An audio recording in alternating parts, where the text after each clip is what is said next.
Alright, welcome. I had to do a little bit of painting by myself for just a little while, and I think I can bring you back in now. I'm nearly finished. As I say there, finishing touches really this time. So one of the things I've done is added some very hard edges up here on this tree. I need to decide now whether I need to add more to this trunk. I'm not sure. The trunk looks good, but compared to the sharp edges there.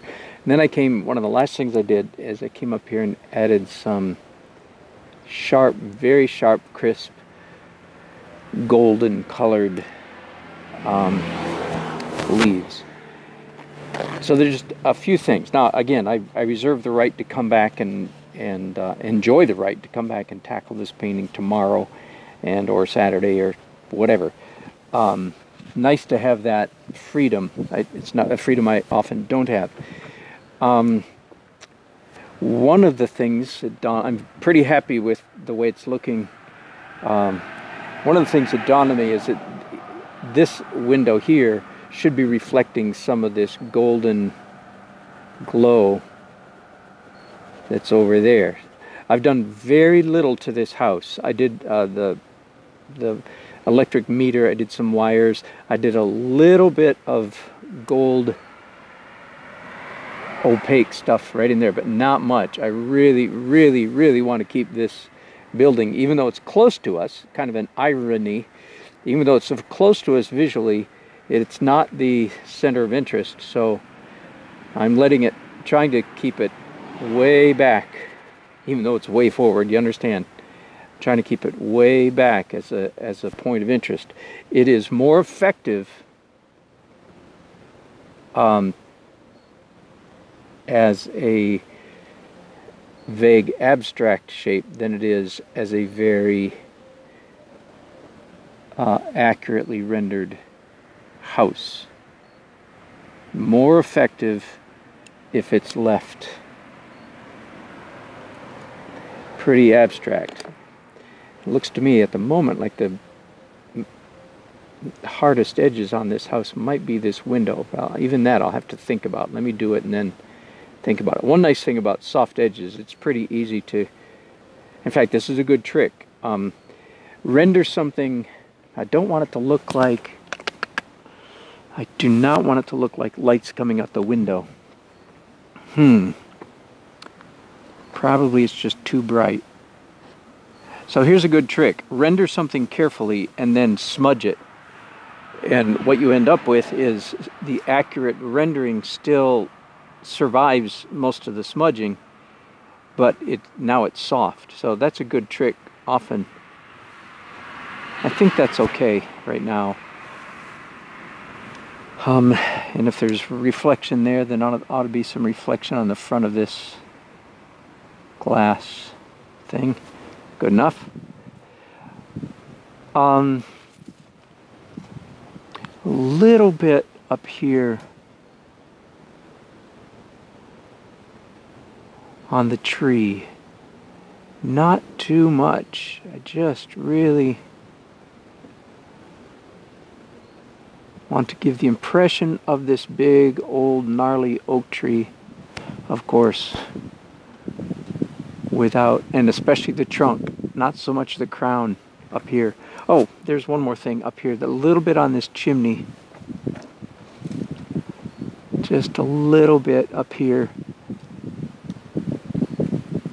At the moment it's got too much pencil work on it, so let me eliminate some of the pencil stuff, or push back. I shouldn't say eliminate, let me diminish some of the pencil work. I think that's all right. Maybe another little bit of light on it down here. So this whole house, as you can see, I'm trying to give the impression of it's in shade, but it's dappled shade. It's not even the same degree of shade throughout over the whole house. Some here, there, little different degrees of shade. I don't think I like what I just did right then. And again, this is why we like oils. So easy to do. I painted this guy here. I painted him twice. Him. Is that a him? painted that building twice, 1.5 times, and then wiped it off both times. Not completely wiped off, but wiped off a lot of what I did, and it looked better wiped off than it did painted. But I do want to come in here and touch up this window just a little bit. So I'm mixing up some dark. I'm following my own advice. The advice which was, whenever possible, negative paint around things. So I want to paint this window and indicate the mullions. Those are the boards that divide up a window, the little skinny board sticks that divide up a window. I want to indicate mullions without drawing them. I just did a not very good job, so let me continue. Okay, here's another option, is draw it and then scratch through it, see if that works.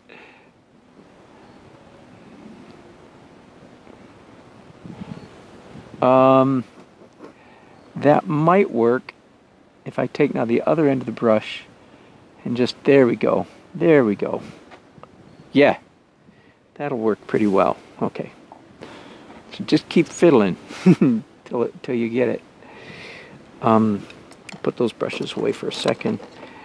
I am going to do just a little bit of highlights on this near tree, on the tree trunk right here. Not much. And I'm adding some blue to my basically yellow ochre stuff here, so I get a duller, more grayish color. Okay, let's see. I'd like to give the impression of bark and sun hitting. Of course, it's already got quite a bit of the effect of shadow on it, but I'm wondering if I can make it a little bit more pronounced without drawing too much attention to it. Again, even though that tree's up close, it's not the star of the show, so I want it to be fairly subtle. Ooh, nice little lost edge there. See if I can get away with that. Lost edges are wonderful whenever you can sneak them in. It's such an obvious way for our eye, the viewer's brain, to finish the picture, is if you literally don't put a line in where there is a line and let the viewer supply it. I think that's all right. It needs to come around the corner of the, not the corner, it needs to come around the roundness of the tree just a little bit more.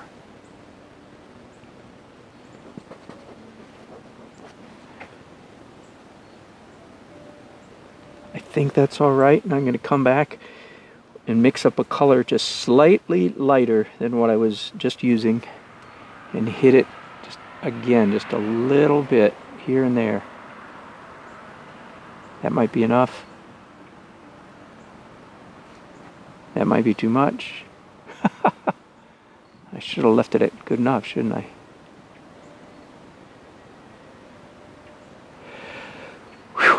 Whew. Do I want any weeds? Do I want any grass? Maybe, not sure. I can wipe that off if I don't like it. I think that's all right. Boy, I'm getting fussy now, aren't I? Okay, maybe just one more thing. Right in the foreground, this area right here, it has at the moment a couple layers of lightness in it. But I'm thinking I maybe should come back and do just one more layer of slightly lighter stuff here and there. Let me show you my reference again. Here's what I'm painting. Let me zoom in for you. So I'm looking at that tree. So you see how I've rearranged things. I have all the elements in my painting from that angle, right? Near house, far house, big tree. I eliminated this barn and that tree. Big tree, near tree, and shed. So they're all there. And of course, this is not the lighting I'm doing at all. But at the base of the tree are big rocks, big roots, and a cactus. I'm not going to try to render the cactus but here's my take on it so far. Okay, and really, I'm doing this not because there's rocks over there, therefore I need to paint rocks. No, no, no, no. I'm doing it because I want there to be at least a tenuous bridge from this light area to this light area, so that they're connected, they relate to each other fairly obviously. And I think that's happening. I just want to make sure that it's happening.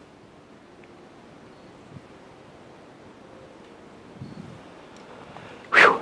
Okay, I think I'm going to call that quits. I'm going to go home, and I've got 2 or 3 paintings there that are still in process. No, 2 that I can work on, and I can decide if I want to go out anymore today and paint somewhere else. All I have is a little 8 by 10, 10 by 12 inch canvas. That would be something different, wouldn't it? Anyway, thank you so much for joining me. Let me see if there's any comments here. There are. Thank you. Thank you. Thank you for making comments. Welcome back, Heather.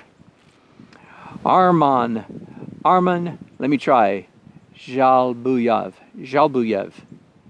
Am I close, Arman? I'm trying. Zhalbayev. I'm sorry if I'm doing it wrong, but I'm trying hard. Anyway, thank you for joining me, and thank you for the very nice compliment. Hello, Barbara. Welcome back. Been a while since I've heard from you. Yeah, people painting out with me, that's an idea. Okay, you guys that are close by. What did you do with the dog? Thanks for asking, Don. Thank goodness the owner took the dog indoors today. Whew. Oh my goodness, was that a hoot or what? And then did you hear that I ran over the lady's mailbox when I backed out yesterday? Ran right over her mailbox. So I had to run a bunch of errands and fix her mailbox this morning. That's why I'm back here. Anyway, thank you very much for joining me for Daily Art Adventure 258, I mean. And let's see if I'll come back tomorrow. I mean, let's see if I'll come back later today. That's what I mean to say.